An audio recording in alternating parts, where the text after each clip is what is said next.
हाँ एवरीवन, राधे राधे। कैसे हैं आप लोग? आई होप आप लोग बहुत अच्छे होंगे और अपनी रनिंग प्रैक्टिस भी बहुत अच्छे से कर रहे होंगे।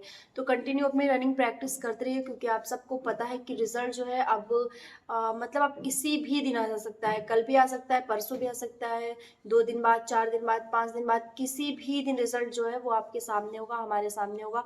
और हमें पता चल जाएगा कि हमारा सिलेक्शन होना है कि नहीं, हम फिजिकल के लिए बुलाए जाएंगे कि नहीं। तो ये सारी जो जो अभी मन में जितनी सारी प्रॉब्लम चल रही है ना, जितनी सारी समस्या चल रही है, नए नए क्वेश्चंस आ रहे हैं कि क्या कैसे होगा, हमारा सिलेक्शन होना है कि नहीं होना है, तो ये सब जो है वो ख़त्म हो जाएगा। और मतलब एक अच्छा सा आंसर हम लोग को मिल जाएगा, अच्छा सा हमारा जो दिमाग का भ्रम है वो दूर हो जाएगा। तो रिजल्ट आने वाला है यूपी पुलिस कांस्टेबल का, और जिनका बिहार पुलिस में फिजिकल है वो लोग अपनी तैयारी बहुत अच्छे से करें।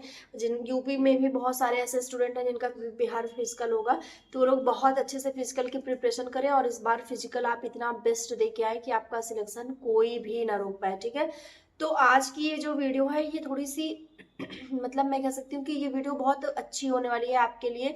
आप इस वीडियो को पूरा देखिएगा, क्योंकि इस वीडियो में आपको आईटीबीपी टेलीकॉम की जो भर्ती आई है उसके बारे में आपको सारी चीज़ें पता चलेंगी कि कैसे वैकेंसी है, क्या उसकी एज लिमिट है, फीस कितनी है, क्वालिफिकेशन क्या है, सारी चीज़ें मैं आपको बताऊंगी। देखिए, वैसे तो आईटीबीपी की वैकेंसी एसएससी जीडी के थ्रू ही आ जाती है, उसी में ही जो पोस्ट आती है उसमें आईटीबीपी के लिए भी निकाल देते हैं। बट बहुत बार ऐसा होता है कि एसएसएफ, आईटीबीपी और सीआईएसएफ या बीएसएफ का हो गया, तो ये लोग अपनी अपनी एक वैकेंसी निकालते हैं अपने अपना। तो मतलब उन्हें अपनी जो नीड होती है, जो एसएससी जीडी के अलावा वो अपनी वैकेंसी देते हैं। उसी तरह आईटीबीपी ने भी बहुत बार अपनी वैकेंसी दी है, और इस बार भी वो अपनी एक वैकेंसी दे रहा है, तो जिसमें वो एसआई, हेड कांस्टेबल और कांस्टेबल तीनों पोस्ट के लिए वो वैकेंसी ले आया है। तो देखिए, वैकेंसी बहुत ज़्यादा तो नहीं है कि जैसे यूपी पुलिस में या फिर एसएससी जीडी में वैकेंसी आती है कि 40,000, 50,000, 25,000, ऐसे वैकेंसी नहीं है। तो इसमें बहुत कम पोस्ट है, और इसलिए बहुत सारे लोग इस पे ध्यान भी नहीं देते हैं, और वो चाहते भी नहीं है कि हम इसका फॉर्म फिल करें या फिर हम इसका एग्ज़ाम दें या हमारा इसमें सिलेक्शन होगा। क्योंकि उन्हें पहले से ये चीज़ें लगता है, ये डर लगता है कि हमारा इसमें सिलेक्शन नहीं होगा, क्योंकि ये इसमें बहुत ज़्यादा कम पोस्ट है। इसमें 2-4 पोस्ट है, 5 पोस्ट है, 20 पोस्ट है, 100 पोस्ट है। मतलब 100 और 1,000 तक पोस्ट भी अगर हम लोग देखते हैं तो हमें लगता है कि अरे बहुत कम पोस्ट है, इसमें तो हमारा सिलेक्शन नहीं होना है। क्यों? क्यों ऐसा हम सोचते हैं? ये हमारी गलत थिंकिंग है, चाहे मैं सोचूं चाहे आप सोचें। मैं भी देखती हूँ तो मुझे लगता है कि बहुत कम पोस्ट है, इसमें पता नहीं सिलेक्शन होगा कि नहीं होगा।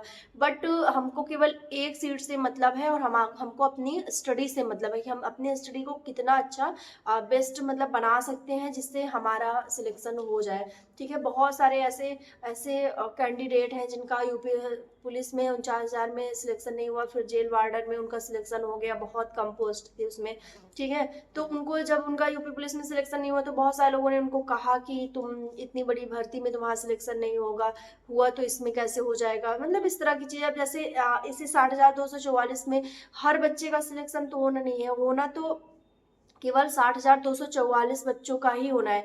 तो क्या उसके अलावा जितने भी बन रह जाएंगे, क्या वो स्टडी नहीं किए हैं, या फिर उनका उनका कहीं सिलेक्शन नहीं होना है, या वो फिर अब बस हो गया इसके बाद अब उनका कुछ नहीं होने वाला? ये एकदम गलत चीज़ है, ये एकदम झूठ चीज़ है। ठीक है, शायद वो इससे बहुत अच्छी पोस्ट पे जाने वाले हों, उनका लक कहीं और पे हो, वो शायद एसआई में इस बार सिलेक्ट हो जाए, शायद वो आरआरबी एनटीपीसी में हो जाए, आरपीएफ एसआई में हो जाए, आरपीएफ कांस्टेबल में हो जाए।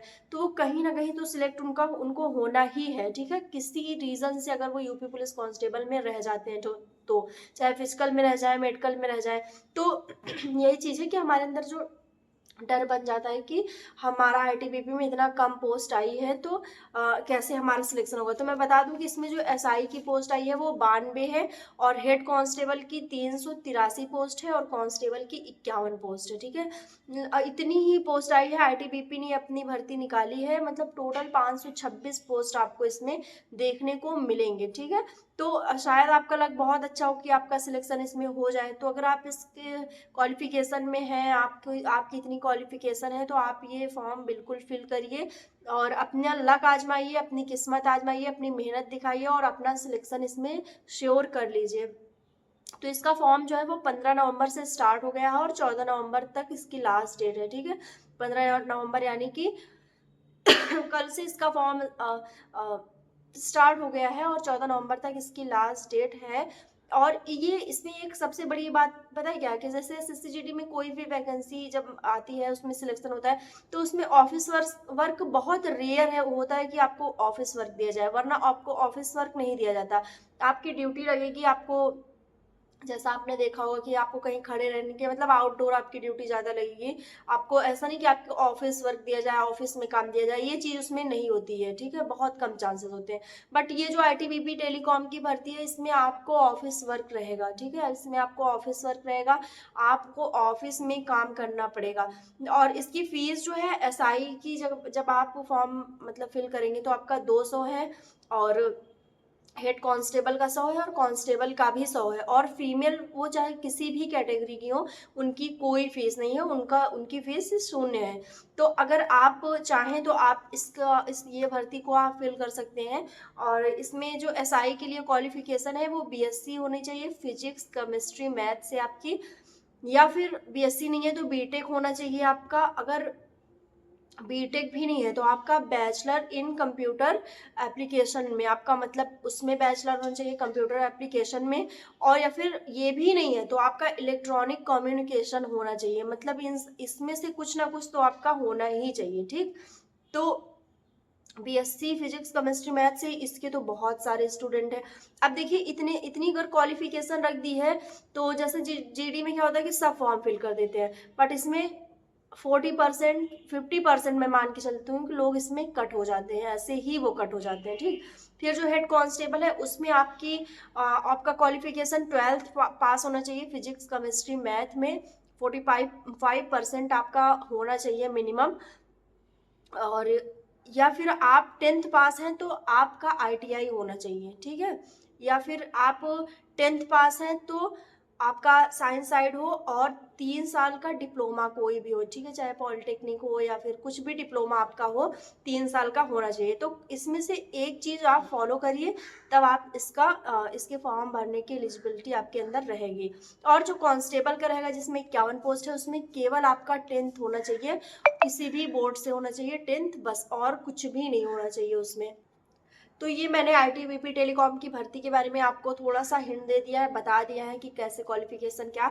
और एसआई में आपकी अगर एज की बात करें तो एसआई में आपकी एज 20 से 25 साल होनी चाहिए इसके बीच में, और हेड कांस्टेबल में 18 से 25, और कांस्टेबल में जैसे जीडी में होता है 18 से 23 साल, वैसे ही इसकी एज होनी चाहिए आपकी, और तब आप फॉर्म ये फिल कर सकते हैं। तो अगर आप चाहते हैं कि अगर आप पढ़ाई कर रहे हैं, आपकी तैयारी है, तो आप फॉर्म फिल कर सकते हैं। फीस बहुत ज़्यादा नहीं है कि आप पे ना कर सके इसकी फीस, आप फीस भी पे कर सकते हैं, आराम से आप इसमें एग्ज़ाम दीजिए। अब और ये मत सोचिए कि बहुत कम पोस्ट है, ये है वो है, ये सारी चीज़ें नहीं, पहले एग्ज़ाम इसका दीजिए आप। आपको एक एक्सपीरियंस तो होगा ना, आप जैसे करत करत अभ्यास कहते हैं ना कि बार बार अगर आपको अभ्यास हो रहा है एग्ज़ाम देने का, तो आपका टाइम मैनेजमेंट, आप कितनी जल्दी कितना स्कोर कर सकते हैं, ये सारी चीज़ें आपकी एग्ज़ाम में ज़्यादा अच्छे से मेंटेन होती हैं, रेदर देन आप घर में मॉक टेस्ट लगा रहे हैं तो उसके अलावा। तो ये सारी चीज़ें, और इसमें पहले फिजिकल आपका हो जाएगा, उसके बाद फिर आपका रिटन टेस्ट होगा। फिजिकल की वीडियो अगर आपको चाहिए तो मैं आपको फुल डिटेल में बता दूंगी कि इसमें फिजिकल में क्या कैसे होगा, फीमेल की हाइट कितनी होगी, मेल की हाइट कितनी होगी, किन लोगों की हाइट में छूट होगी, मतलब सारी चीज़ें मैं आपको बता दूंगी इसमें। तो आप मुझे एक बार कॉमेंट कर दीजिएगा अगर आपको फिजिकल की वीडियो चाहिए होगी तो, क्योंकि ये वीडियो बहुत लॉन्ग हो जाएगी अगर मैं फिजिकल बताने लगूंगी उसमें तो ठीक है। अगर आपको ये वैकेंसी समझ में आती है और आपके अंदर कॉन्फिडेंस है कि आपको एग्ज़ाम देना चाहिए बिना कुछ सोचे समझे, ये सोचे समझे कि वैकेंसी बहुत कम है मेरा होगा नहीं, क्योंकि इसमें जिस तरह से इसमें क्वालिफिकेशन दे रहा है तो उससे बहुत सारे बच्चे कट हो जाते हैं, वो ऑलरेडी वो भर्ती से पहले ही मतलब बाहर है, उनकी एलिजिबिलिटी नहीं है फॉर्म भरने की। और जो लोग एलिजिबल हैं वो अपना एग्ज़ाम इसमें दें और अपना देखें कि शायद उनका सिलेक्शन इसमें हो जाएगा, शायद क्या श्योर, अगर वो उनकी तैयारी अच्छी रहेगी तो उनका सिलेक्शन हो जाएगा। वैकेंसी चाहे 2 हो 4 हो 5 हो, डजेंट मैटर। ठीक है, तो मिलते हैं नेक्स्ट वीडियो में, तब तक के लिए बाय, टेक केयर।